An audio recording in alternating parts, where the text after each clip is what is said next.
Hello, welcome back once again, everybody. I'm your host, Stormy D, and that's my co-host, Closet Scully. Say hi. Hello. Hello, everybody. It's good to be back again. I think we're on episode 134. I lost track, dadgummit. I normally remember better, but we're in the 130 range, that's for sure. And my gosh, last week was amazing. We had the incomparable High King Jake himself, Nerdy Northerner. That was a great interview. Getting to know him a little deeper. It was, he's been on some adventures, and I mean, it makes sense. He's the king of Vikings. So he's the Lord of Vikings, so he's for sure an adventurer. And what a treat! What a treat to have someone with so much presence and charm on the show. It's always a treat. And honestly, that's the way I feel about today's guest. This person has oogles and oogles of charm. Everybody that knows him loves him. And we were super lucky to have met him through kind of a circle of people. I think Drew had ensnared them through another streamer. I forget his name. Forget his name. Anyway, we'll ask this person when he comes on, and we're talking about none other than the incredible Vestium. Let's go ahead and have him on the show. Here we go. Yeah, Vestium. Hey, Vesti. Hello. Please reintroduce yourself and share something about your stream that you would like to highlight. About me. Well, I don't know if I can live up to this much hype, but I'm Vestium. I usually stream Saturday and Sunday mornings around 9 or so Eastern, and I usually play a whole wide variety of games. Mostly anything that'll challenge us and keep us chaotic. Hell yeah. You have quite the plethora of list of games on your repertoire. I'm impressed. Yes. Well done, sir. Thank you. Yeah, it's actually one of the reasons why I kind of started streaming to begin with is start crossing some of those names off, because I feel like with the amount of good games coming out now, it just gets longer and longer. Right. I know. Oh yeah, that's for wild. sure. Yes, new got it. King Gildan. I knew it started with a G, and I was thinking Golden, and I was like, what?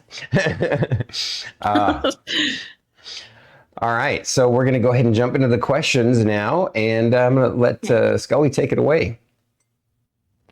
All right. First question. Please share a boring fact about yourself. A boring fact. Oh, Yeah. okay. A boring fact about me is that I would say almost every fact, I guess. I feel like my life is not super interesting in general. So I would say my life in general is my boring fact. You got to do better, buddy, because I think we know better than that. You got some amazing people in your life and none of you are boring. So that's the exact point. I got amazing people in my life, but me myself, I don't know if I'm that interesting. I guess a boring fact about me is, ooh, man, you're putting me on the spot with a tough one here. What's boring about me? I love disc golf, and I feel like that's really, a lot of people find that very uninteresting, and I guess that's quite boring. Okay, I'll take that. That's a good answer. Although ironically, interestingly, that's one of our questions later on. We'll get to it though.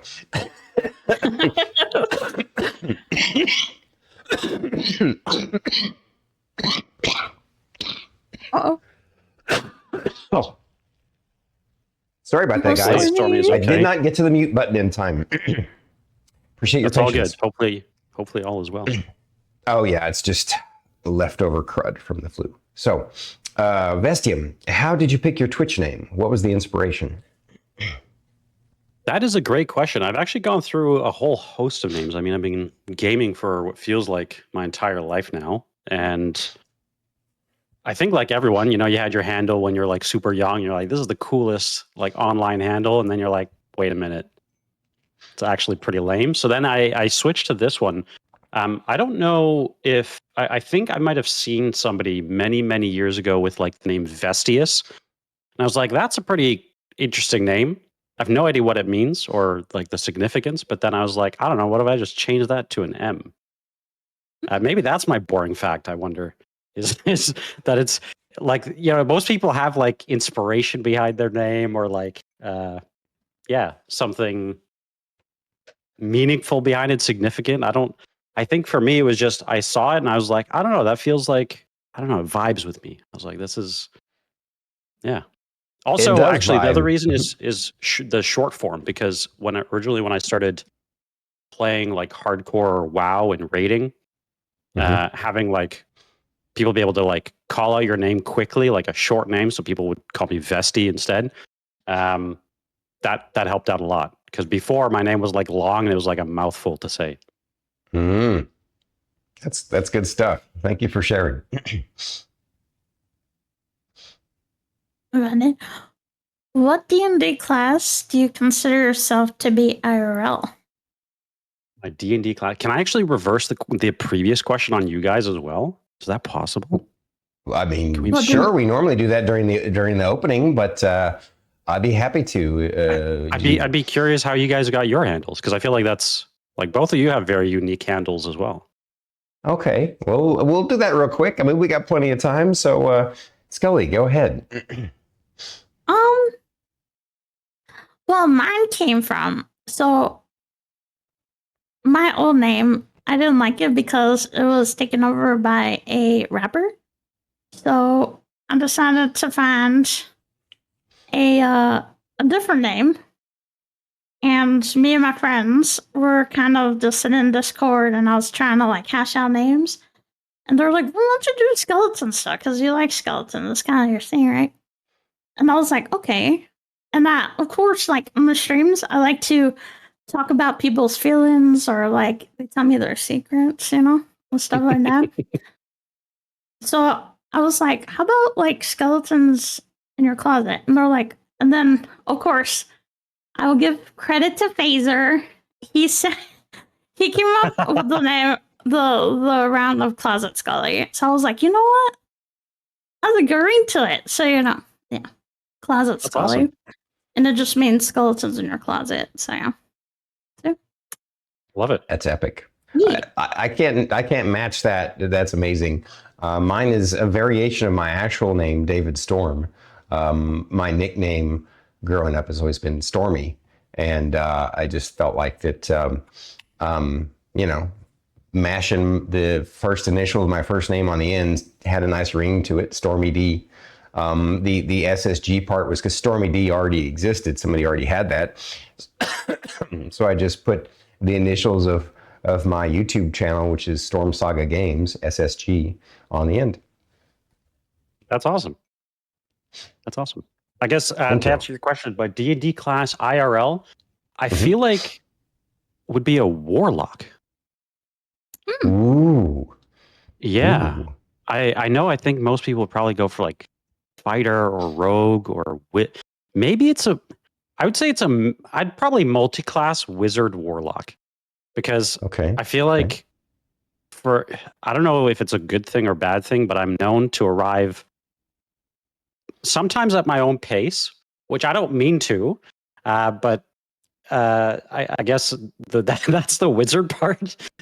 And the warlock part, just because I really love like dark, gritty, shadowy things. That sort of like, yeah. So I guess multi-class wizard warlock. I don't think I've ever thought about that. Oh, that's awesome. I love it. I approve of the dark gritty stuff. It's fun. Can I ask though real quick, what's the difference between a warlock and a wizard? As somebody who doesn't play a lot of that, so D&D. That's a good question. I would say there's a ton of differences, but the biggest difference I would say is a wizard is you kind of cast your spells from a book, and you're very learned, and you would really practice your magic. A warlock is usually powers kind of been granted to you by somebody that may or may not be very good, but are very powerful and kind of bestow power upon you. Like a Kind of demon. get your magic. Yeah, it could be. Yeah, Yeah. or like a dark god, or yeah. Okay. Yeah. All right. That's a perfect, well done description of the two of those. Wizards learn their magic and put them in books and play and cast them from their books. And warlocks, they get a few special powers and magics from a patron of some kind, usually a pact that they make with like a demon or a Cthulhuan type deity of some kind or whatnot. Got it. Radcash in the chat is very correct. I do often have to fight off a lot of intrusive thoughts in my head. Where I'm like, this would just be hilarious to do, if only for the like brief moment that's going to be hilarious, and all the pain and suffering that will come afterwards. That brief moment might be worth it. So I often have to talk myself out of those intrusive thoughts. I still remember when you shot the poor weasel in freaking Avowed. That was one of those that I was like, this would be hilarious. And it was, but then I'm like, wait, okay. Hearing Nunu crying agony in the background was actually really funny. Did that get clipped? It did get clipped, yeah. For those that weren't there, I think there were like these really, it's in Avowed, there are these like really cute, I'll call them like, they're like squirrels, but they're, what are they called? Weasels, I guess, yeah. These cute weasels. Yeah, they kind of like weasel. They're like super beautiful and colorful. The rest of the world is not. So anyway, they're walking around, they're super cute. I think it was B. Boggin who literally in chat was like, "You should kill that thing," and like immediately my thoughts was like, that would be hilarious because I knew Nunu and like all the other people would be like, "This is the cutest thing in chat." So anyway, I unfortunately offed that thing, and it made for a funny moment.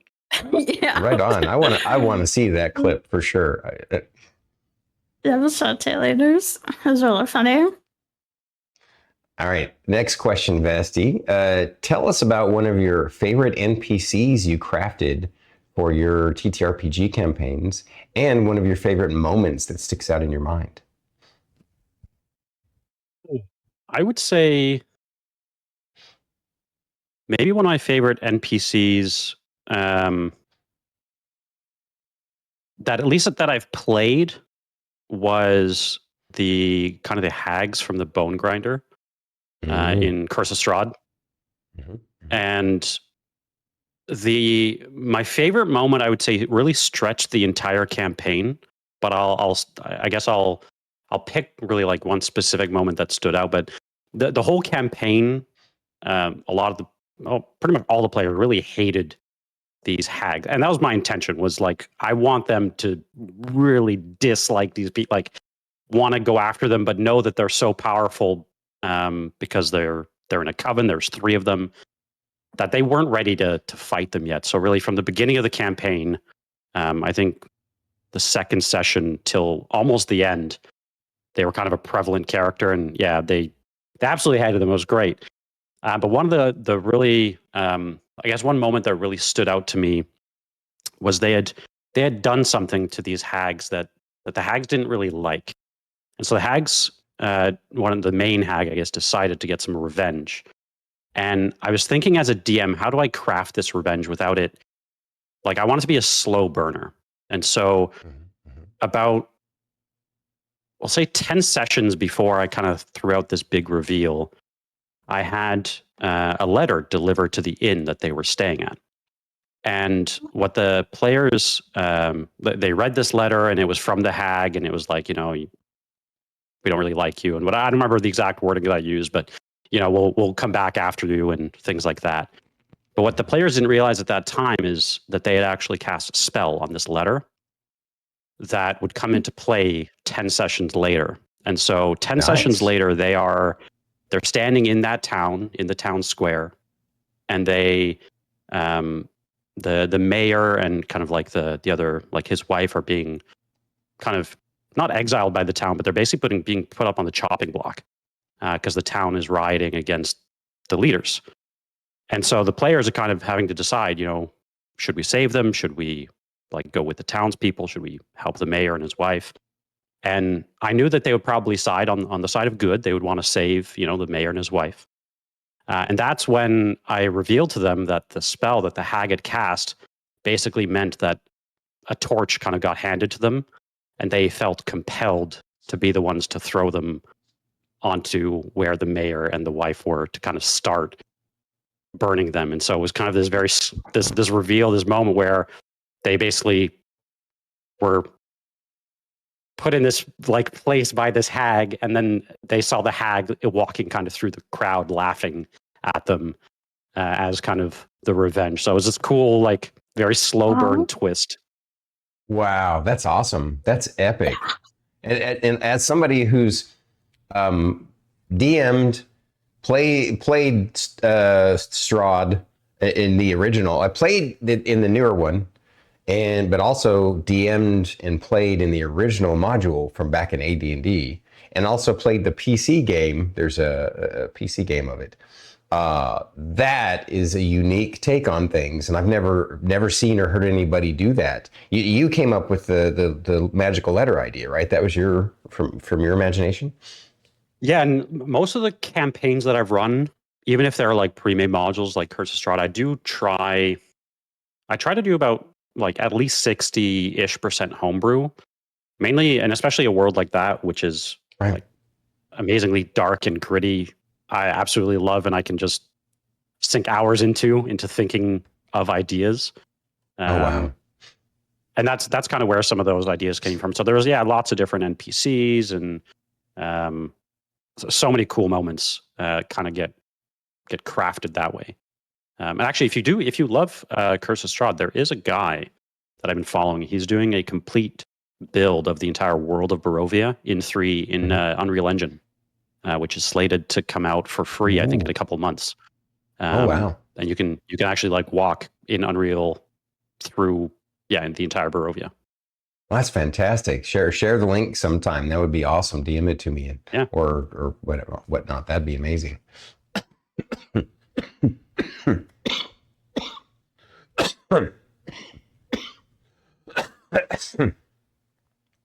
Sorry, guys. That's okay. All right.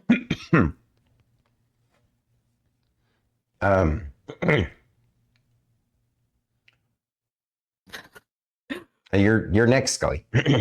Yes. All right.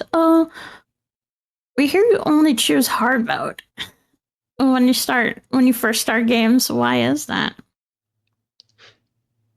I think it comes from one level of that dark and grittiness that I just want to impart on myself and suffer half the time. The other part is that I think I'm like an okay gamer. Like I think because I've played for so long, you kind of inherently get kind of that like a skill set of sorts. The other part though is that I don't have a ton of time, and so for me, when I play a game, and unless it's like the best game I've ever played, the chances of me coming back are very slim to none. So I would rather experience the game kind of in its hardest form the first time, and then I can be like, okay, I did it.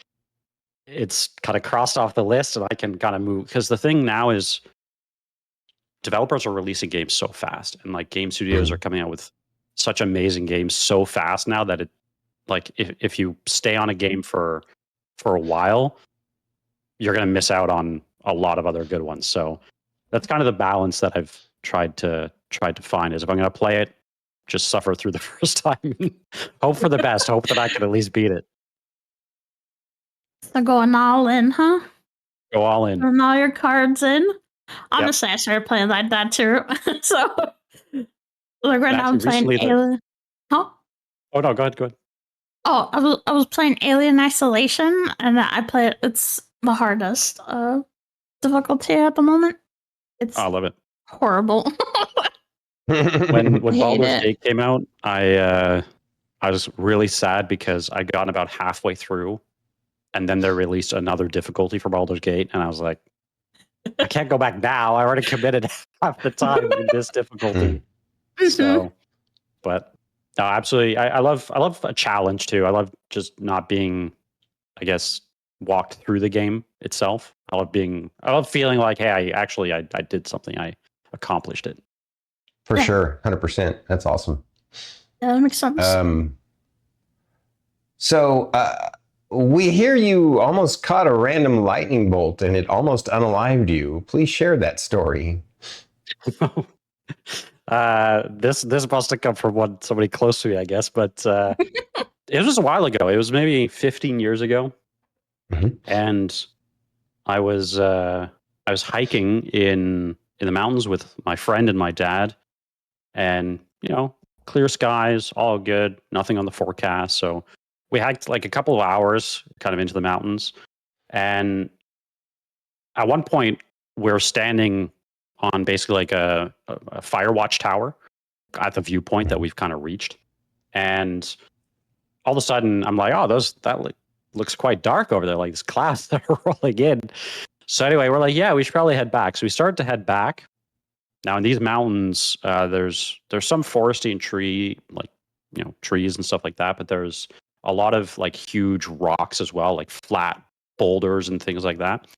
So anyway, at one point it started to just pour with rain, and lightning must have struck maybe 25 feet away or so. And one thing Chad may not know is, like, I'm quite tall. So I was like, as soon as it struck, like the entire floor shook. We all kind of hit the deck. And I was like, I don't know how I didn't just die. Like, because that thing should have, attracted through the tallest thing down into the ground, and it struck one of the flat rocks that we were kind of walking across. So yeah, that's the story That's terrifying. Of don't hike in lightning, everybody. That's good advice. No, that's one of my worst fears. Well, my nana's to blame for a lot of my fears. The lightning's one of them. Then the thing is, there's like nothing. It's so random, and there's nothing you can do about it. That yeah. Sorry about that. I must have had gas that day.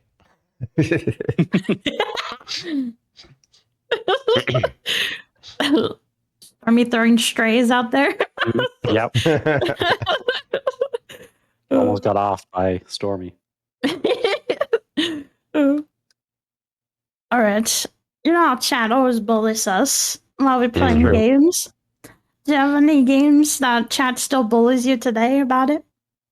Oh, every game I play. But I think I do it to myself. I mean, I played Peak even on Tuesday for kind of the final time, and I had Tangia enabled, and I have the overlay thing that it actually covers my screen too.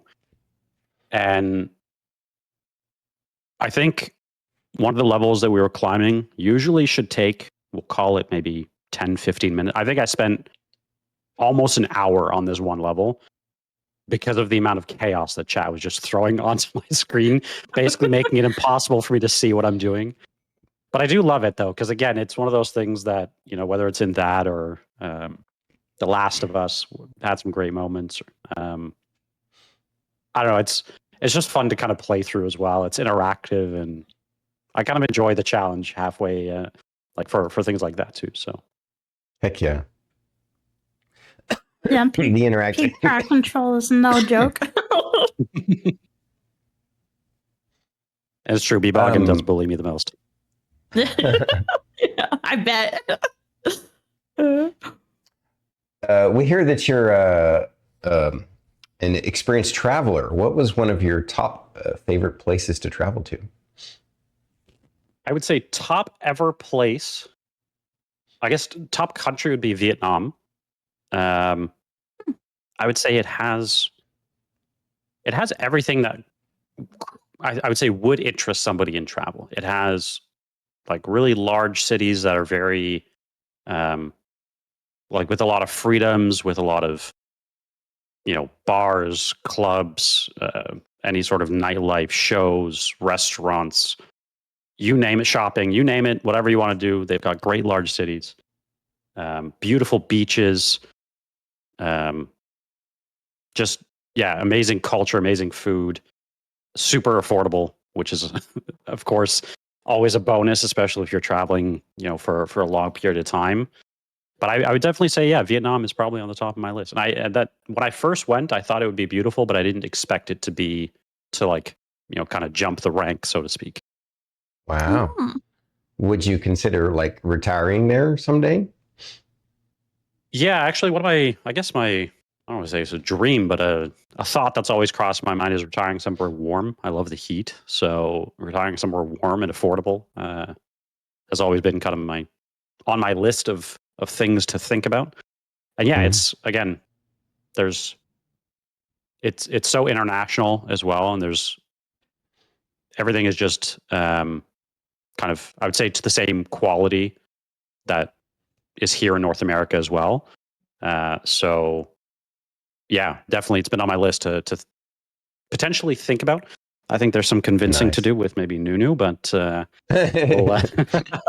it's definitely been on the list. Sure. Awesome. Sorry, it's your go. So, what drew you to Twitch? I would probably say kind of the local friend crew. Nunu and Ratatash were streaming, and I never really considered streaming. I always said, "Oh, that's probably not for me. That it's probably not something I could do." Inherently, I'm introverted, so although I've done practice public speaking and things like that, inherently sitting in a dark room by myself is kind of my go-to. And so I thought, okay, that's probably not for me. But then, the more I saw and the more I started to actually go on Twitch, because before then, before the last couple of years, I'd really never even been on Twitch. I'd obviously heard about it and things like that, but I'd never gone into that sort of world. The more I kind of looked at it, I thought, okay, this is actually pretty neat. Like, you could kind of build a community and find people that are, like-minded, whether it's, with the dark and gritty or the chaos or whatever it is, kind of finding people that are wanting to do similar things. And the second part for me was I was like, well, this could actually hold me accountable. One thing, at least personally, when I kind of commit to myself that I'm going to do something, I hold myself to that. So whether it's, hey, I got to stream on these days or I got to finish this game, it really helped me do that. So when I started streaming, I thought, okay, well, I'll just use it to hold myself accountable for finishing games. Because I would often, I think like so many of us, get halfway through and then move on to the next one. Whereas now I thought, okay, no, this will actually help me finish something. Wow. That's actually very unique. Yeah, for sure. Because most people kind of just join Twitch to make a community, or be a content creator, or But yeah, I mean, just to finish games, that's awesome, though, because it really does make you commit sometimes. For sure. Yeah, and I feel like I've had people in chat asking me like, "Oh, okay, oh, can we play this game?" So Claire Obscura was one of those, for example, that I wasn't originally gonna play. Somebody in chat and a friend of mine kept saying, "Oh, you got to play this. It's so good. It's so good. It's so good." And then, as I started playing it, kind of both my expectation, but also chat's expectation is, that we continue the game until we finish it. So it's kind of good inherently in that way that it lets me kind of do that. I would say one other thing for me too is I'm really not creative. I have no musical talent. I can't sing. I can't write stories very well, like as far as like actual writing. So I'm very not a creative person. I'm much more like a tactile, much more direct in that way. And so Twitch actually got me kind of to start trying to figure out how to be creative, whether it's with redeems or, setting up scenes and all of that sort of stuff. Kind of, started to get some of that creative, I wouldn't call it talent, but juices flowing, I guess. Mm-hmm. I mean, I think you're more creative than... Go ahead, Scully. No, go for it. You're probably going to say something I am. I was gonna say, I think you're more creative than you realize, because to be a dungeon master and to craft interesting stories and tell interesting stories, you have to be a good storyteller. And like, I know that you said that you've used modules, but you said that you add in 60% of your own stuff. That's creativity at its finest. It's using your imagination to create events and experiences that wouldn't exist otherwise. So I think you're awesome. I appreciate that. Yeah, I mean, that is fair, and I think like anything, it's a something you always work at too. And I'm sure as a fellow DM as well, you always, and I'm sure everything creative is like that, where you go, okay, I did it this way, but I should have done it this way. I can make it better in this, and like, you know, or deliver that in a different way, or whatever it might be. You always want to kind of, at least for me, iterate and make it better. Um, Mhm. but yeah, it's something that I'm continuing to work at, because creativity, or I would say at least the arts piece, is something that I'm just very new to. Mm. I see. Okay. Did I say what you were going to say, Scully? Pretty much what you said, because I was like, aren't you a DM? Because that takes a lot of creativity to come up with like stories and worlds and characters, and, environments and stuff. So Mm-hmm. you got some creativity. I think you should give yourself a little more credit. Because you don't always have to draw or like create music or do stuff like the normal mediums, right? There's so many ways to be creative, That's true. And I guess streaming has brought in your creativity a little bit, which is good. Yeah. Hidden talent unlocked. Yeah. Still working on it. So on this same note, what did family and friends think when you told them you planned on streaming? I think family.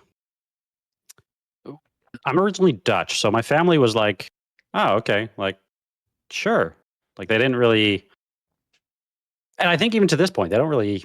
I don't want to say care, because I feel like it's the wrong word, but that they don't have as much interest in kind of the digital media space, I would say, as I do. I Right. think friends were more surprised than anything, because I think, and I'd always said, oh, like, it's not something that I could see myself doing, or not something that I would expect myself doing. And, but I would say in general, the thing that surprised me most is just the amount of support. And I feel like, especially when you're first starting out, that's something that is paramount to any sort of, not just success in like, whether it's numbers or things like that, because I've always shared that that's not really important to me, but the success is in feeling like, oh, there is a community there. They're helping you build, and they're a part of kind of your events and things like that. So that's actually, for me, been the most not the surprising part, but the coolest part for me. Right on. Awesome. Yeah, the community's really big on Twitch. And Yes. support. Actually, yeah, I'm not used to support either. So I was a little standoffish of of people for a while, but yeah, like Stormy and I mean like even Ratatash or Phaser, that brought me out of my shell a lot. So yeah. Yeah, I mean, that's kind of one of the really cool parts, I would say, is that you can, you talked about Jake earlier as well. It's cool. Like, we met up with him a couple weeks ago, maybe a month or so ago, and like that to me was like one of those moments too, of like, oh, wait, like, the people behind the screen, they're real. These are these are real people. And so I think that part where you can, meet people, make friends, kind of build that community, that part's really cool to me too. Because I think, to your point, Scully, as well, like, there's a lot of people in your community that I always see around, and it's usually like they're always being supportive and showing up and being kind of part of everything. So I think that's really neat that you can kind of just carve a small space for yourself. And even for me, like I'm brand new, but I'm starting to see kind of similar people showing up, and they're maybe telling some of their friends as well. And so, yeah, really cool to kind of see that become something. Yeah, exactly. I mean, like it's crazy because I'm actually surprised a lot of viewers stick around because sometimes I feel like I don't really deserve them because I'm such a brat sometimes, or like I have a lot of walls, but they accept me though for those. So it's it's taken a lot to like for me to get used to that too. Because I'm like, wow, you guys actually like accept my boundaries. Cool. Because a lot of times it's like, you know, people push them a lot. Yeah. So, yeah, but it's cool seeing that develop and people actually like respecting you as a creator and as a person. So, No, absolutely. but yeah, so okay. So next question. Did you have any struggles when you first started streaming? I'd say the biggest struggle was,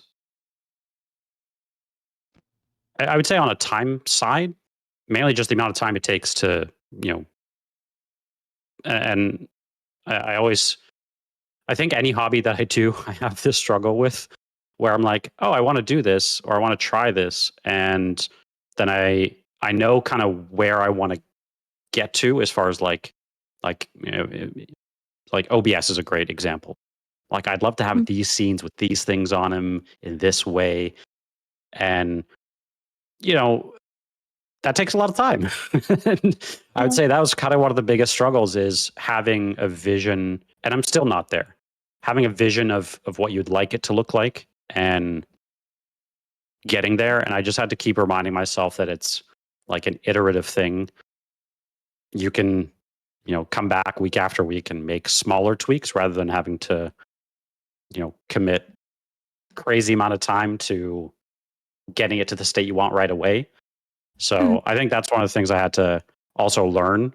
And it's been a big learning curve as well, just trying to figure out how, not how things work from a tech side, but how the process kind of works as far as, you know, when you go live, like, okay, how, you know, when do you run ads and when do you change scenes and how do you, you know, like all of those like things that if you've been doing it for so long are kind of second nature.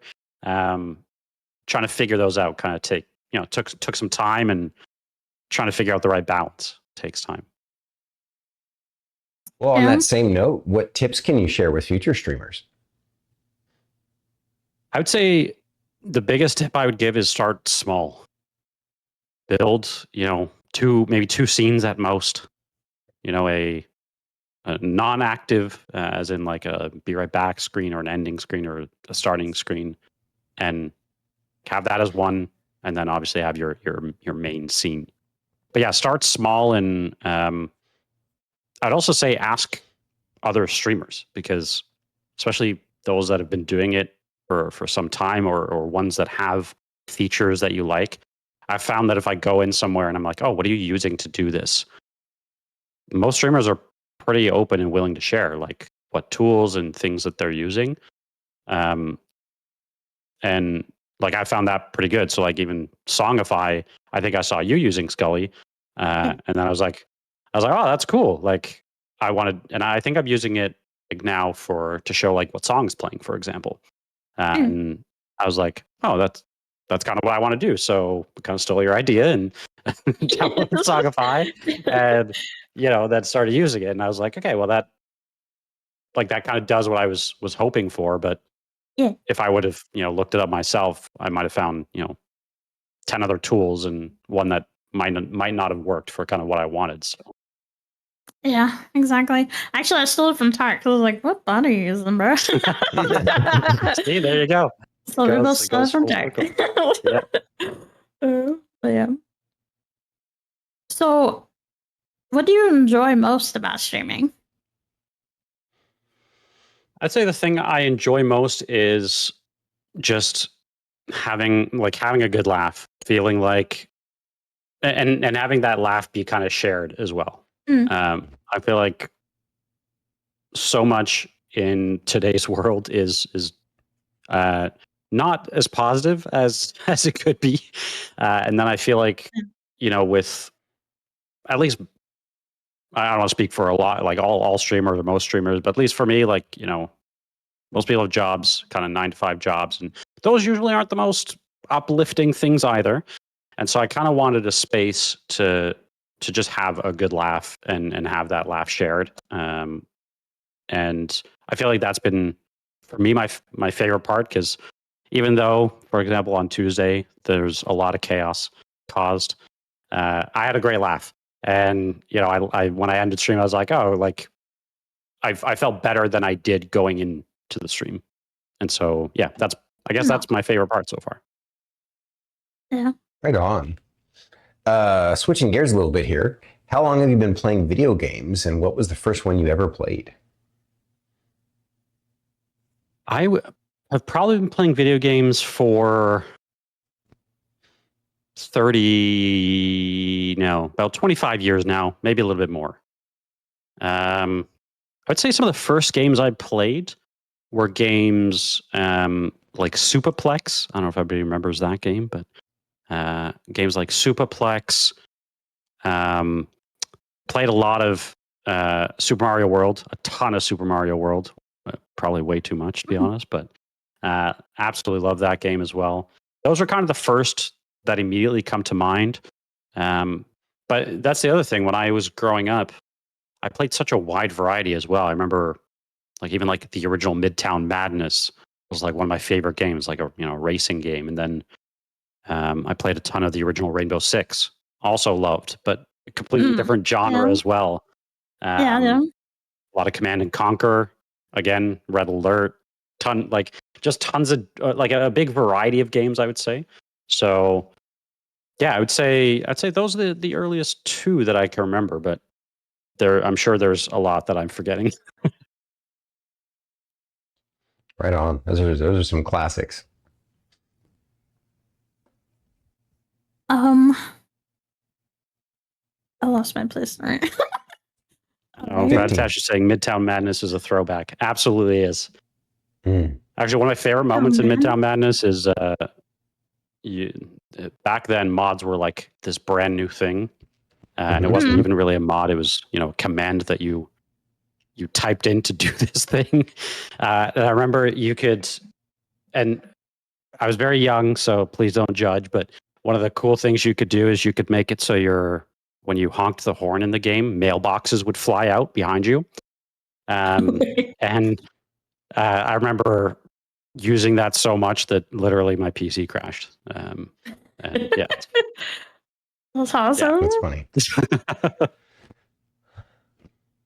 So then what was your favorite game that you ever played on stream? And least I'd favorite. say and least favorite. Oh no. Okay. I would say this is gonna be tough, but I would say currently my favorite game, honestly, is Clair Obscur. And I know that's like a simple answer just because it's probably gonna win so many awards and Game of the Year and everything like that. But I would say my take is not necessarily as far as the hype about the game, but I've never played like a Final Fantasy, which I know is probably surprising, but I've never played anything like it, combat wise or style wise or anything like that. So I would say that is definitely up there. I would say my least favorite on stream has probably been Pentiment. And I would say that's only because the style of game doesn't lean well to being a game you play on stream. I find there's certain types of games that are best kind of played in one playthrough and kind of alone with, whether it's the soundtrack or music, or like in that case, there's a ton of reading in that game, which it doesn't play super well for a game on stream. So I would say those two. Locked in. Final answer. Nice. Uh, Switching gears a little bit again here. For those who don't know, what is disc golf and how did you get into it? Ooh, okay. What is disc golf? I would say is the easier part to answer. What is disc golf? It's like golf, but instead of with a club and a ball, you play it with what is kind of like a frisbee, but a little bit different. Mhm. And the goal is Mounted similar to baskets, golf. right? Yeah, it's similar to golf in that you want to try to basically, in this case, get it in a basket. It's a metal basket, almost like a cage, in as few shots as possible. And so when I first got into it, I'd played a ton of like beach frisbee with friends and things like that, and I was like, this is like the easiest thing. Like, how hard could this possibly? Well, it turns out it's quite difficult. And when I first got into it, I was a group of friends that invited me out, and they're like, "We're going to go do this thing called disc golf." And I was like, "I'll try everything once." So I went out, and then pretty much got addicted since then. And I've gotten a couple other friends into it as well, and we like to kind of go regularly and play. But I love it because I also have a commitment to like trying to get outside as often as I can, and that holds me accountable because then I don't Right. feel like I need to go for a run or a bike. It's like no, I can go to this to a nice place, go for a long walk basically, and throw some frisbees basically at the same time. It's also really good to like meet with friends and like hang out with friends. So like that's another part of it is like there's a whole social aspect to it, which I really enjoy. So yeah. Yeah. Near my condos here, there's a little park and pool we have access to, and there's a mini disc golf course there. I've never Awesome. Yeah. played it, but I've seen the little areas set aside with the basket and everything. Like, whoa. But yeah, when I first like the course around here that I first started on, we'll say it's maybe like the first hole is what they call it, but the first hole is like let's say 200 feet. When I first started, I was like, I've played lots of beach frisbee and things like that. This is gonna be super easy. I could maybe throw like half the distance, like maybe 100 feet. And it's so interesting to me and I guess it's like any sport, but how far a technique can take you versus just trying to like muscle your way, to getting it as far as possible. Right. So that's been really the most enjoyable part for me is like seeing the progress over the last, I think 2-3 years that I've been playing now. Mm-hmm. Nice. Wait, how far do you have to stand away from the little post or whatever it lands in? So it really depends on the course. So it's similar to golf. There are some really nice like disc golf courses. There's also some really bad ones as far as like how they're laid out or the scenery or things like that. Most shots though are like par 3 or more, which basically means you try to get it in 3 shots or less ideally. But there are some that they could range from 150 feet to I think there's one around here that's like 1,300 feet. Wow. So they like the range is huge as far as the distance. Yeah. That's crazy. 1,300? That's insane. So like a 1,300 foot hole would probably be a par 5 most of the time. So you try to get it in 5 shots or less. But even then, you have to be able to throw consistently about 350 feet or so. That's over a football field. That's crazy. Yep. Yeah, it's insane. It, like I said, and when you see some of the professionals throw, it's even more insane. There's some professionals that can throw like 700 feet in one throw. Wow. Oh. That's wild. Dang, I should look up some professional ones. That's crazy. All right.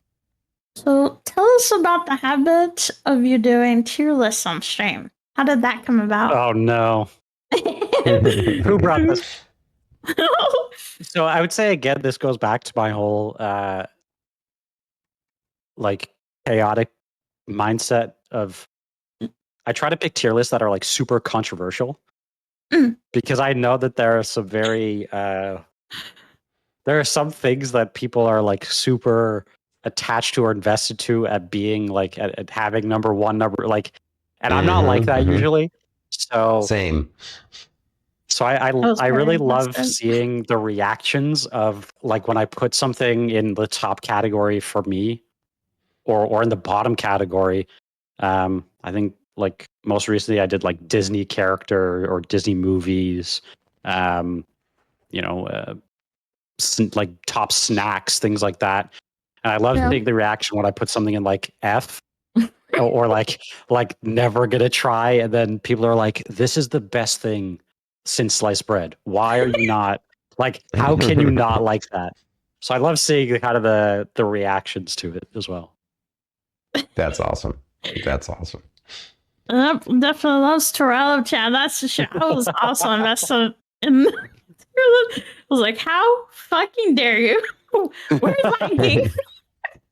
Exactly. Sir? I think well, Radtesh says I love pissing off Chad, but I think it's like it's a two-way street. Chad also loves to just try to figure out how to mess with me as much as possible, which that's again one of the parts I love. They like to push all the buttons, you know? Yep. Vessi, tell us about your spicy sauce collection, and have you ever backed down from a spicy challenge? Ooh. I've got maybe about 5, maybe 6 hot sauces right now in the fridge. But I would say I've always loved spicy food. Any sort of food, the spicier sometimes the better. As long as it's got a good flavor anyway. But yeah, I absolutely love spicy food.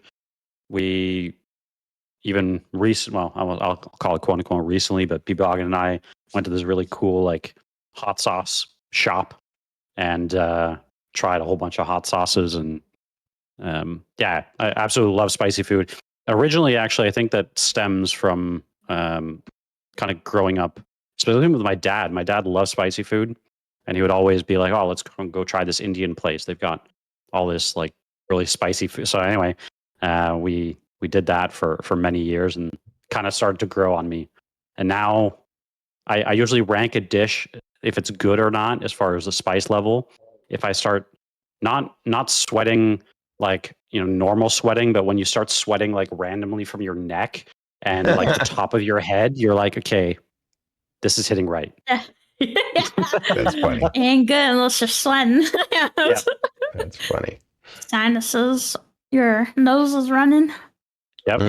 As far as backing down, I don't think so. We did a Hot Ones challenge here, which you kind of get the pack of hot sauces from the Hot Ones YouTube show.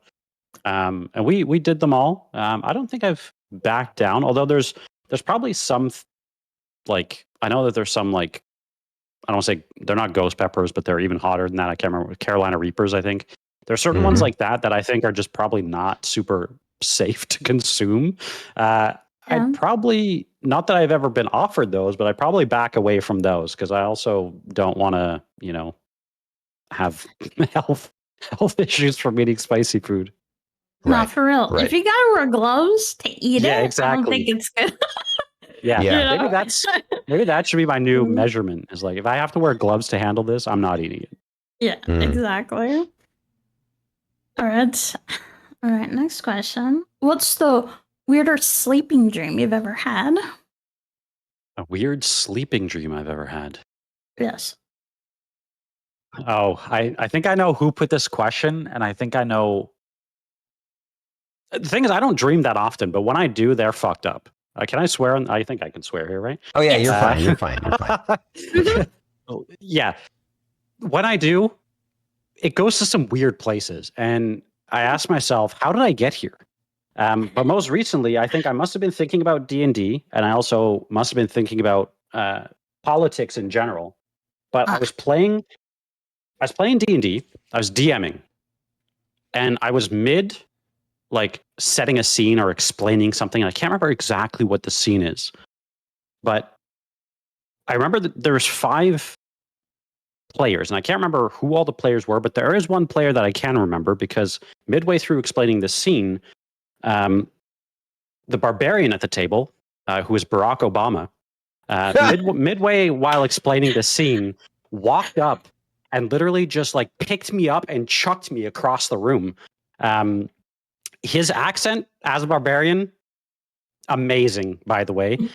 But I thought in my head, A, how did I get here? And B, why did he interrupt me mid-scene while I'm explaining the thing to throw me across the room?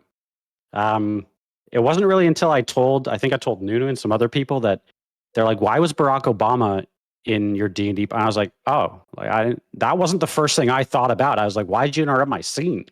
I was like, That's My good. storytelling, man. yeah. But yeah, so apparently Barack Obama is a great D&D player and plays a barbarian. And is really strong too. Yeah. Effortless. Yeah. By the way, that's actually one of our regular questions we have on all of the interviews. So. Oh, okay. I was wondering because I think I recently told somebody around. I think I told Dudu and Radatash that story.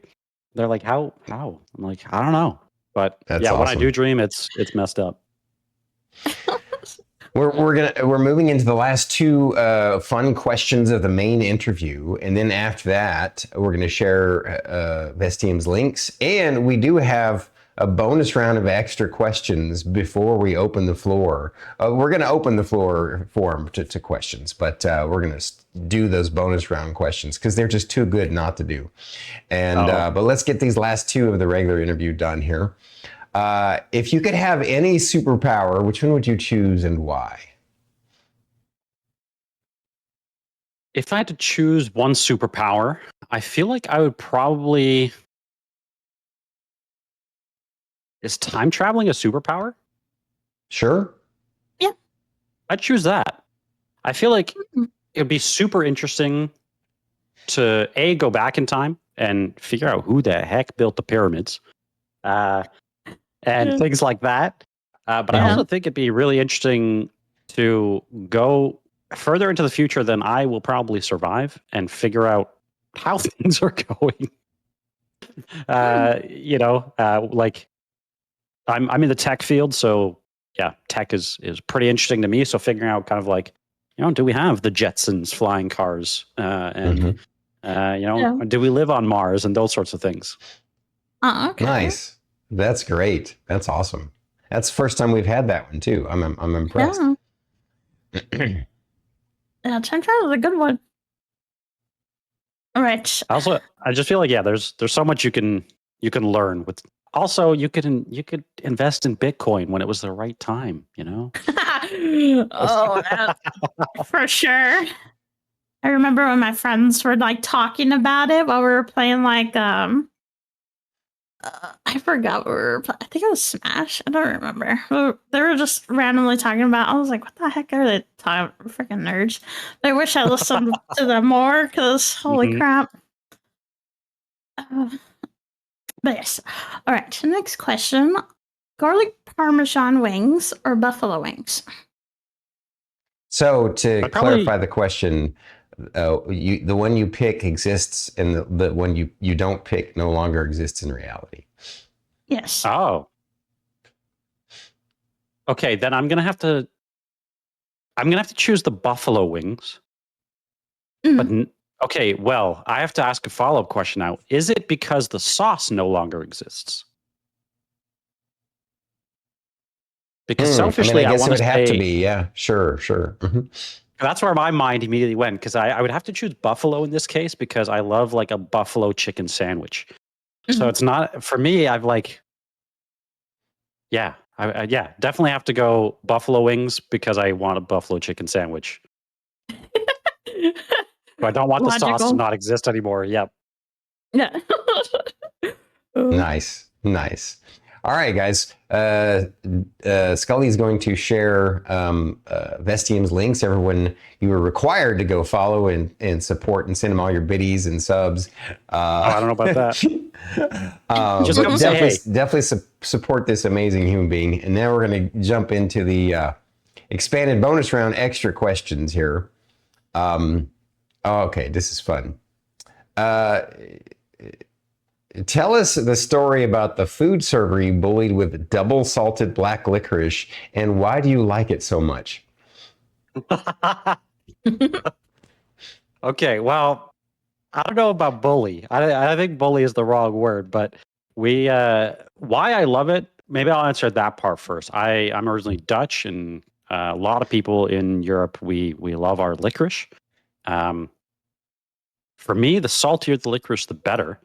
And I think it's just something part of growing up. I think it's like a mandate that in order to be Dutch, you have to like licorice. Because if you don't, we exile you. I'm pretty sure. That's a law. And so, yeah. Pretty much through my whole childhood, I ate tons of black licorice. I still love it to this day. I think it's similar. Like I know there's a lot of other cultures where they like even red licorice is like a big thing in North America. We don't have that. Yes. We just have black licorice. But yeah, we just grew up with it. So I enjoy, like I always enjoy it. I always love snacking on it. We went a year or more ago to this place we actually never go to, but it's this restaurant, and we're sitting at the table, and we just gone to a farmer's market where they happen to have salted black licorice. So we're opening the bag and we're trying it out, just before lunch, and one of the servers came by, and I hope I get the details of the story right, but he, I think either we asked him if he liked licorice, or he said, "Hey, I love licorice." Either way, he's like, "I love licorice." We're like, "Cool, me too." Like we could basically be best friends almost. So we're like, "Here, do you want some?" And he grabbed 2 pieces, and the moment he put it in his mouth, regret was just like it washed over him. He absolutely hated it, to the point where I think he didn't know what to do anymore. Like he didn't know what to. He was like, "What do I do with this other piece?" Because he took 2. So we're like, no, just give it to one of your colleagues. But yeah, he absolutely hated it.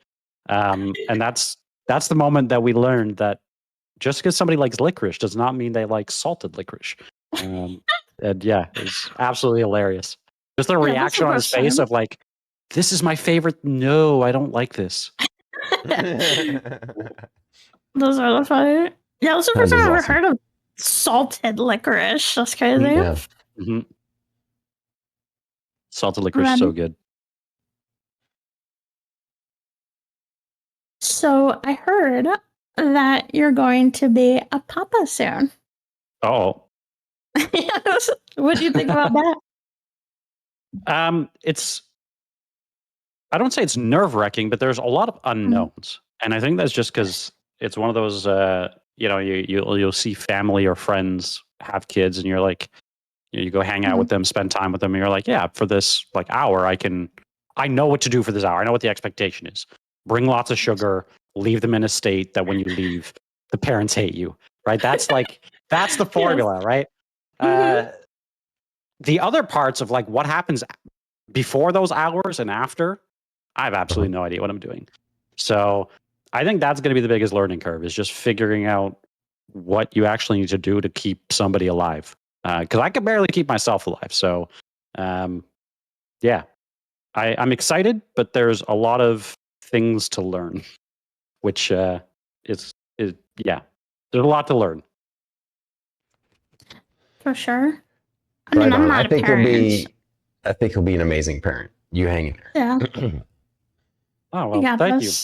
I think Nunu is very excited as well, and yeah, we're excited. January. Congrats. No, that's awesome. Yeah.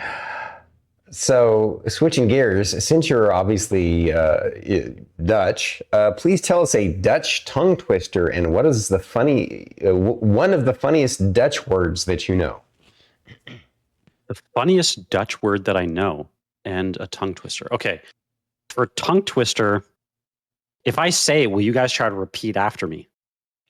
Yes. If you ask us, we'll give it a shot.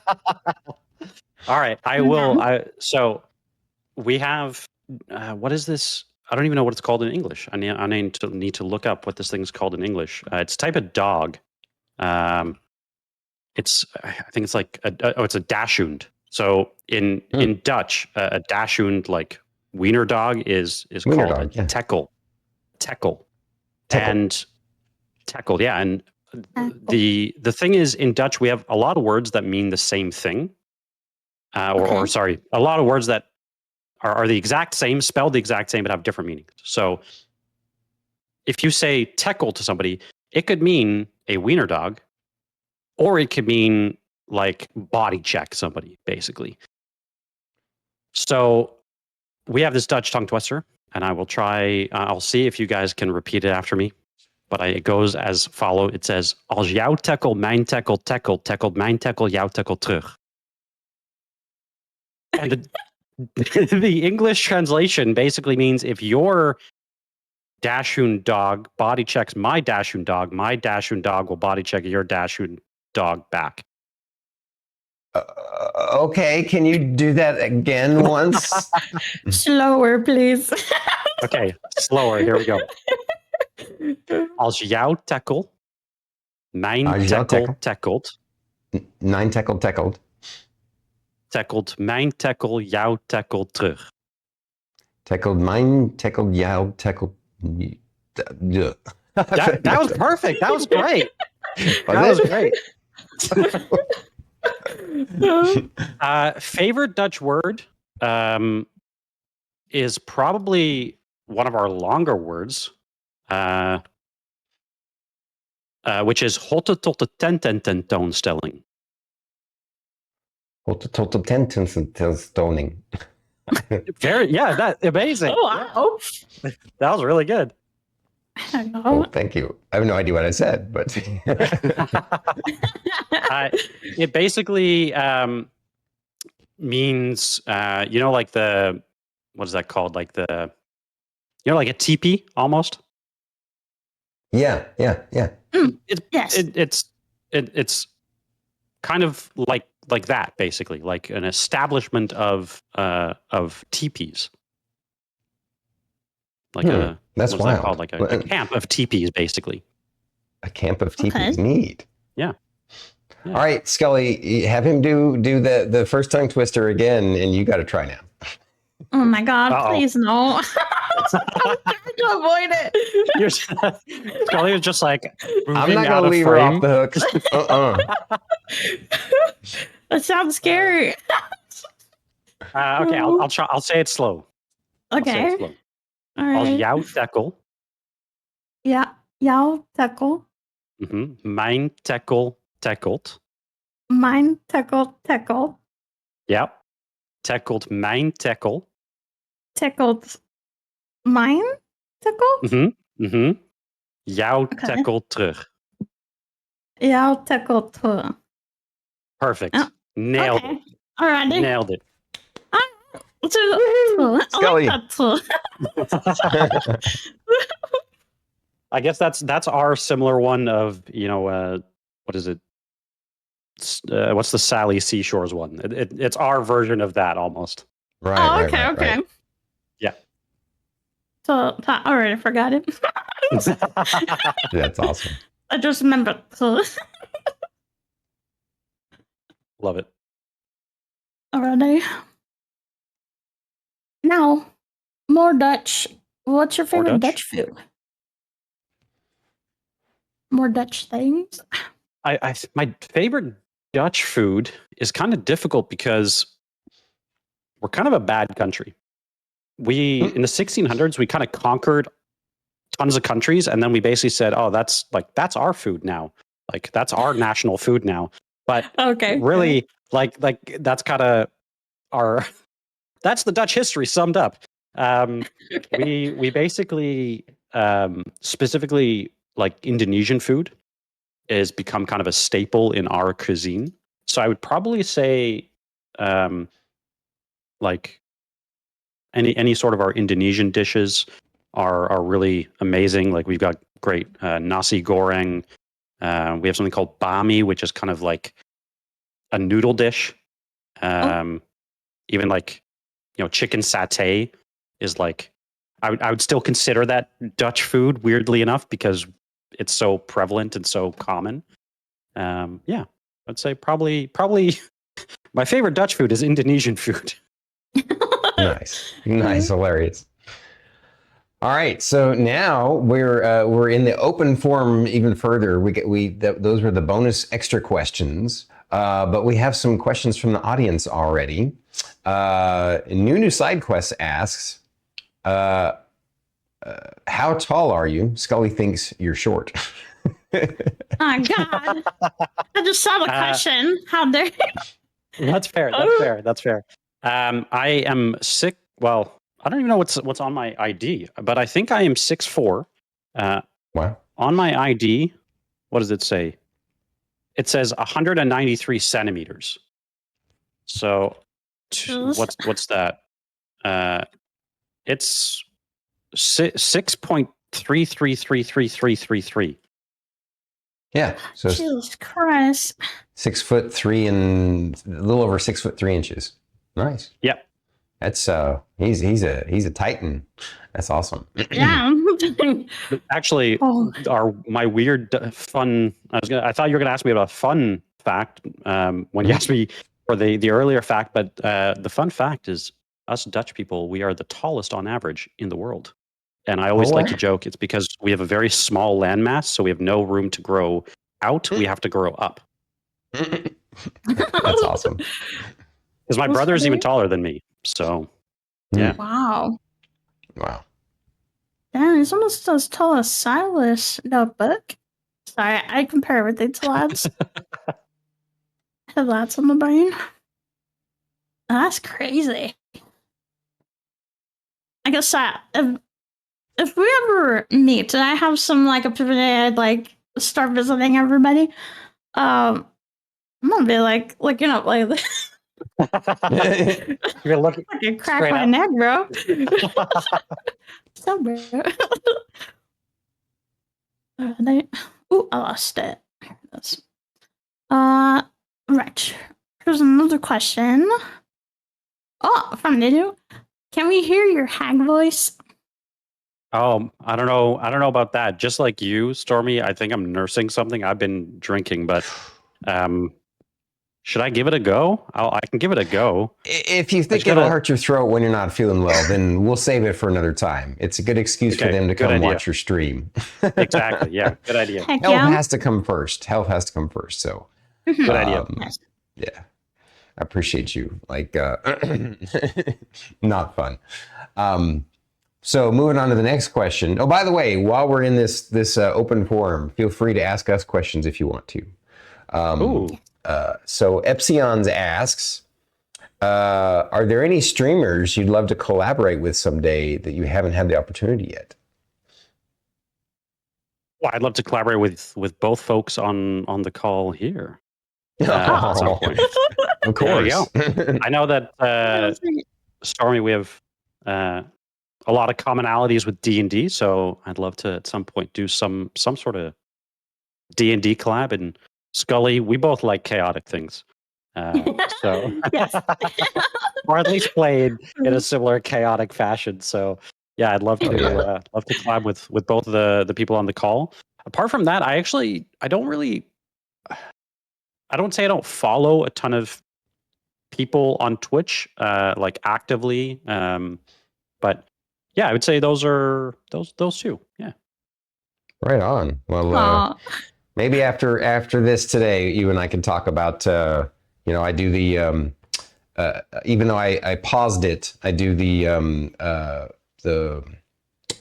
special Community Day D&D 3-shot sessions. Maybe we could arrange something like that for you and Ratatash and Bebog and Nunu. That'd be cool. Yeah. I'd love that. I could. I have a game world that you would love since you love dark, gritty worlds. I have a world called Haunt or Haunt Home. That's it's even more undead apocalypse than Strahd. It's literally like what would happen if if Sauron won, but not actually Sauron. You know, what would happen if the big bad won? And it's just this giant undead apocalypse world where there are no more clerics. There's no more gods. So there's no clerics. So it's even harder because you can't turn undead. So anyway, no clerics and paladins. That's awesome. Anyway. Yeah. Oh, sorry. The next question is Scully's. This is from Calf Crow. How supportive is your wifey Nunu during your streaming? Very. I thought I expected this to be from Nunu. Like, how cool am I? No, Nunu is very supportive. Just in general, not just with streaming, but even when I started streaming, you know, helped me figure out the ropes and things like that. So Nunu's always been very supportive of really any of my crazy ideas and hobbies, which is awesome. Yeah, very supportive. Well, back at you. Thank you for supporting her when she was on her streaming journey. You know, when she's, you know, doing that stuff, we could tell that you were very supportive of her, and that's awesome. Just tech support. That's what I'm here for. Aw, this is adorable. Phaser asks, what's something you've noticed about yourself through streaming that you wouldn't have realized otherwise? Tell us your deep, darkest thoughts. Laugh accurately as written. Oops. Wait.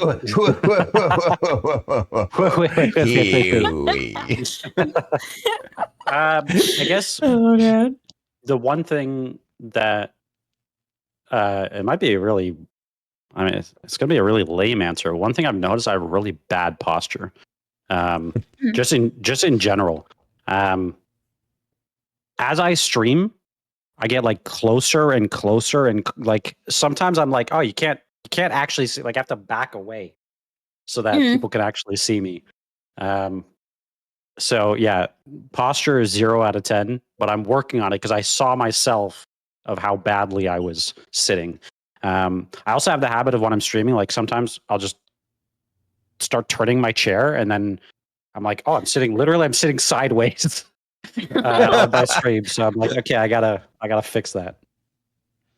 Yeah, I like sitting sideways too. That's interesting. But it breaks my avatar's neck, as you can see. So. As you can see, yeah. It's comfy. That's funny. But yes, It's comfy. I know that's the issue. Alrighty. Next one is from Pelican. Oh, it's for all three of us. What are some of y'all's previous usernames? Oh, I don't know if I want to answer that one. Same.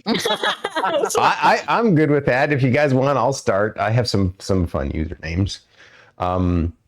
I used to use a username because one of my favorite comic book was a comic book character that wasn't DC or Marvel. It was from, I think it was First Comics. I collected it and I don't even remember, but it's an old defunct comic company now. And the character's name was Grimjack. And so there were times when I used that as a user online name. But then later on, there was a time, especially when I used to play like 3D, first person shooters like Counter-Strike and stuff like that. I had a name called Bad Karma because it was really hilarious to see up on screen that when someone was killed by Bad Karma. Nice. Heck yeah. That suits you very well, actually. Sorry. Yeah. I totally agree with Phaser. I think Pelican's definitely a Fed. We gotta watch out. Yeah. Yeah. And your Vestium? I didn't have that many handles before. Okay. I don't know if I want to. Yeah, I didn't have that many handles before. And you're not comfortable naming one? No, because definitely will probably. I feel like my social security number, last 4 digits of my credit card will be stolen somehow. Okay, yeah, no doxing then. Yeah, we understand. Yeah, because I wiped myself completely from the internet because of this new name. And if I say any of my old names, I don't want anything to pop up. So Fair enough. I would like to be anonymous. Thank you. It's a good question, though. Good question. My usernames were so long ago in obscure places that no one, like, you're not going to find anything on those. So yeah, makes sense. Yeah. So Vesti, tell me more. How did you get into Dungeons and Dragons? I got into it because a friend of mine many years ago invited me to a studio. I used to live in Toronto, city here in Canada, and he invited me to a studio. And he said, "Oh, a bunch of friends are playing." And I said, "Well, that's really nerdy." I'm like, "I'm a pretty big nerd." I'm like, "I'll try it." I'd never played. I'd heard of it and things like that. So we went and we were sitting around the table, and they handed me a character sheet, and I was like, I have no idea what I'm doing. Like, this is literally a new language that I'm trying to interpret. But anyway, they helped me out, and we start playing. And literally, this must have been within the first 5 minutes. We're in this canyon and like this valley, and the DM's like, okay, you get to this like really beautifully crafted door and whatever. And literally all they told me is, hey, you have an axe, you're a fighter, and don't worry about anything else. I'm like, cool. So I'm like, I'll break this door down. Anyway, I died immediately because a beam of light came shooting through the door. I got incinerated. And so I was like, that's dark. And I immediately love it. I was like, I'm hooked. I was like, I was out for the rest of the session. Like, I was just dead, completely out of the session. I was like, this is the greatest thing. I want to do more of this. So that's kind of how I got into it. And pretty much since then, I started playing first, and then slowly started to kind of figure out how to DM, because it's way different than playing. Right. And kind of been playing ever since. Very cool. Very cool. Was which edition was your first? I think we were playing second edition at that time. And I recently revisited second edition. It's obviously way different than fifth. Also much more involved than I remembered. And now when we played, I remembered why I was so confused. Because there's just such an amount of information that you need to remember and figure out just mechanically. But yeah, and I think I started way on second overly edition. Complicated. Oh yeah. It was very math intensive. If second edition was your first, did you get into 3.5 as well? No, because since I played in that group, it kind of took me a while to finally, I would say, like, reintroduce it as a hobby. And at that time that I was starting to get into it, like fourth edition was out, and people were like, this is not very good. So really it wasn't until fifth edition that I started playing a lot more. And yeah, since then played a whole bunch of different systems and things like that. And absolutely love it. Very cool. Very cool. Yeah. As a longtime veteran, I love hearing the stories of fellow DMs and how they got into it and stuff like that. So, very, very neat. Do you have any questions for us, by the way? I'd love to ask, maybe you, Stormy, I guess, when the first time was that you played D&D, and I'd love to ask Scully if you've ever tried playing D&D or anything similar. I'll let Scully go first on that one. Let me go first? No. Yeah. Never played anything with D&D. That's not true. You played Baldur's Gate 3. I mean, it's a game, and it's already pre-rolled for you, and you can already pick. It's very set in stone for you, and it's very easy to play. True. True. True. I would assume that it'd be a little bit more technical with like a live setting with like other people. So. And I have bullied her that one day I'm going to convince her to play. Yeah. I mean, I'm a little nervous about it because it's like a lot of role playing and stuff and math and stuff like that. So, but no, I haven't. I have been around friends who do play D&D. I remember one time my friend invited me. He's like, "You want to play D&D with us?" I was like, sure."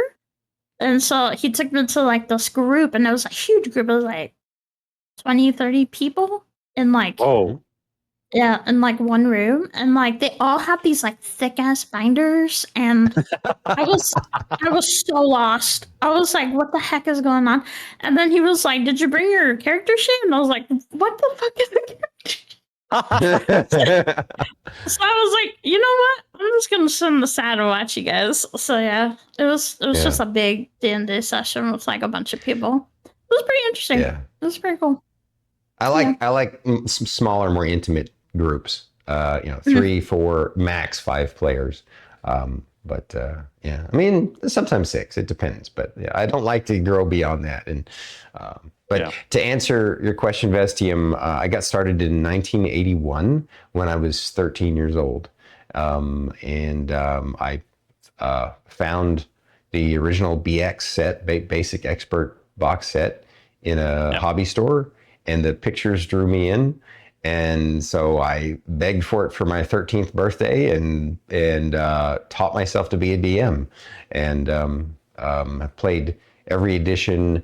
The second edition is the one I played the least because there was a time frame where I had kind of taken a break from it for a while, kind of during second edition. Although technically you could say fourth edition I played the least because we bought the books. We played for about 30 minutes, and I took the books back the next day. Yeah, that's I hear a lot of that, unfortunately, with fourth.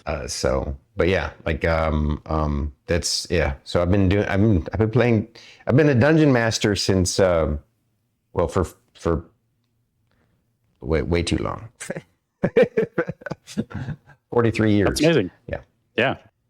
I would say Scully as well as I think the group makes a big difference for sure, and not starting with 30 people in the room. Right. I'm very confused. The other thing I would say is the two things you mentioned about role playing and math. The nice thing is that you technically don't have to role play. You can just kind of say, "Hey, I want to do this." Which that's good. And math, luckily, with 5th edition is really easy. They make it. They make it super, super straightforward. So, yep. All right, cool. Yeah. And awesome. Actually, on that point as well, if you ever do play digitally, it does all the math for you. So you just click the button, similar to Baldur's Gate, and then it just it does all the math rocks for you. Wow. Which VTT do you use if you even use one? Yeah, I currently use Foundry. I had for the longest time I was on a platform called Fantasy Grounds. And I wanted to pretty much when I was starting to look to build out my Cursed Strahd campaign, I was using Fantasy Grounds, but I think my world got too big for the platform, so I switched platforms because it would just constantly crash and get slow. But pretty much the top 3 are always good, like Fantasy Grounds, Roll20, Foundry. Those are all solid, but Foundry is the current one I use, and I've been really enjoying it. It gives you a lot of freedom, a lot of really cool features. So, right on. Nice. All right. Our VTT, we don't have a VTT. I just have a camera that points at the mat, and I draw things on the mat, as you've probably seen. And we roll actual dice, or I have them roll dice digitally online. But you're right. That does require to do more math, and the VTT does the math for you, which is handy. So, it's about time to wrap up. We've actually gone a little long, so I'm going to ask you one last question, unless Scully has one more question to ask first. I mean, I guess I'm curious about both of your opinions. Like, if someone decided to be a DM, what's your tips from both of you? To be a DM. Interesting. To be a DM, yeah. So, do you want to take this one first, Stormy? Well, I mean, if you're wanting to jump straight into it, from scratch, even though that's the way I got started, I wouldn't necessarily recommend that. I would recommend playing first, because then you get a feel for the gameplay loop and for what's going on with the experiences. But then again, I mean, who am I to stifle somebody's creativity, right? If you feel like you have a world that you want to craft and create, then you would probably want to get with another DM and have them mentor you on how you would get started. Really, you just obviously need to pick up the Dungeon Master's Guide and the Player's Handbook, and probably the Monster Manual, because if you're going to craft encounters, you're going to need monsters for your players to come up against. And to start out as a DM, have a little bit of play experience, but the most important thing is you want to have a vision in mind of what you want to craft or create. Or, if you just want to like, they have modules, which are really handy. So first time DMs, I think it's probably the best to pick up one of the modules. They have some like that. Starter set is good. They have some small modules. I have some books that have many, like, little mini module campaigns within them for different levels. And the modules make it simple, because you can actually, the best modules I find will have a little section for each room where you describe, where it has already written what the room looks like and what you see when you enter the room, so to speak. And so you just have to read that. And then if they encounter a monster or a trap, you just start rolling dice to deal with it. Yeah, that's what I would say. How about you, Vesti? Any tips to add on top of that? I would echo those points. I would just also say my best suggestion would be to pick up something like that, like a starter set. Just because you don't it has everything you need. It's got the world. It's got the the rooms, the monsters, the characters. It pretty much kind of does everything for you as far as preparing it. And really, the only thing you then need to do is read through it, so as the person running it, what's going to happen and what what monsters exist and things like that. But yeah, it'll walk you pretty much from start to finish through kind of what you need to do.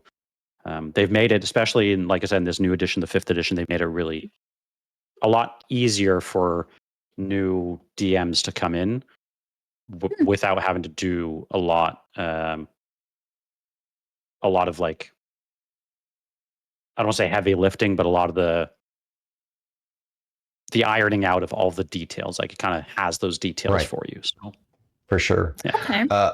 Another pro tip I would recommend is pick up one of those old school choose your own adventure books and just kind of read and play through one of those, because it kind of gets your mind in the mindset of, oh, if I make this choice, then I got to go do this, because that's the way it is. If you have a maze or a dungeon or a castle or whatever, and they're going from room to, I own that one too, dude. I can't believe we have this. Oh man, I have this one that's a green one. I forget the name of it, but yeah, that's awesome. Old school stuff. Hell yeah. So yeah, they get you in the mindset of if they go to this room, then you go to this number. If they go to this room, then you go to this number, and it kind of gets your mind in the flow of it. Oh, okay. Yeah. Oh, okay. Fascinating. So wait, is everything back there D&D related? Almost. Yeah. These are all. Well, you can't see the shelf quite, but these are all Pathfinder, which is kind of like D&D, but just a different rules involved. And then pretty much all of this is all D&D. This is all D&D. I'm realizing how much D&D stuff I have now. It's a lot. Yeah. Because you're just whipping them out. I was like, God damn, he has everything. Yeah. For mine, these are all figurines on these first 3 levels. And then I have another shelf over there you can't see that's bigger figurines, like giants and dragons. And then that's all of the books that I kind of currently use. And then I have a few more on a bookshelf over there. He actually has more D&D books than I do, or TTRPG books than I do, I think. Again, because my original collection burned up in a fire after I had lent them to somebody a long time ago. But that's what happens sometimes. But he's that's an impressive array of TTRPG books. I like it. Actually, one of my favorite parts about it is the hunt. Like, I like going to, like, we have a bunch of good kind of like secondhand stores and secondhand bookstores. I love going, just seeing what I can dig up. Like, I think recently, since we talked about it, I found this one. The original Ravenloft novel. Yeah. That's awesome. So I was like, anyway, I love the hunt part of it more than, I think I like the collecting part, but I love being like, oh, I found this cool book that's, a lot cheaper than eBay. Hell yeah. That's my favorite part. That's awesome. Nice. That's so cool. I really like that. Indeed. Wait, I was gonna say something. So okay, I'm gonna say it for myself. For someone that doesn't like to read, yeah. What's the easiest way? Is there like audio stuff that I could read along to, or anything? For like like D&D stuff? Yeah. Just to read the books. I'm sure there's audio, like, narration of some of the D&D books. Sure. But I would say the best thing is like YouTube or even, I'm sure there's people on Twitch as well that kind of read through them. So if you want to kind of consume it through a video or things like that, you can kind of maybe go down that route. I know that there's so many podcasts now and just people like playing on YouTube as well. Yeah. But there's a lot of great, and even like for, I brought up Curse of Strahd as an example. There's a lot of great people on Reddit that are super helpful from a D&D side, either summarizing something or clarifying something. But yeah, if you don't love reading, I would suggest videos, YouTube for sure. Yeah. Ratatesh is right. Maybe. That's why you go in as a player first. The DM does all the reading for you. He helps you make your character. So it's another plug for us to do that sometimes, Scully. Or you can read it to me, Stormy, in your vampire voice. Let's go. Right. You could get Xavier to read it for you. Oh my god. New idea.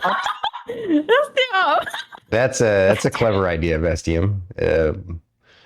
Wait, but I'll like waste all the points for chat. No, that's okay. Chat, you don't need it. Yeah, exactly. All right. So to wrap up today, I'm going to ask Vesti one last question. What would you like to share with the folks that you want them to know about you and your stream?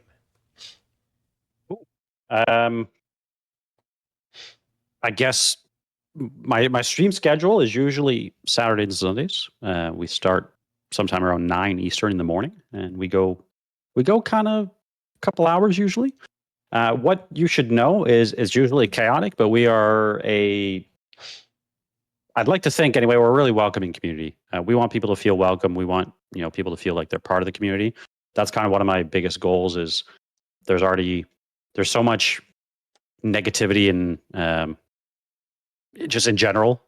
So we want people to be able to, grab their coffee, their blanket, come hang out, be cozy, be chaotic a little bit. And yeah, other than that, I don't really have a ton of stream stuff going on. We're currently playing through Clair Obscur, and I'm not entirely sure what the next game will be, but potentially if you're watching, listening, come give me some recommendations.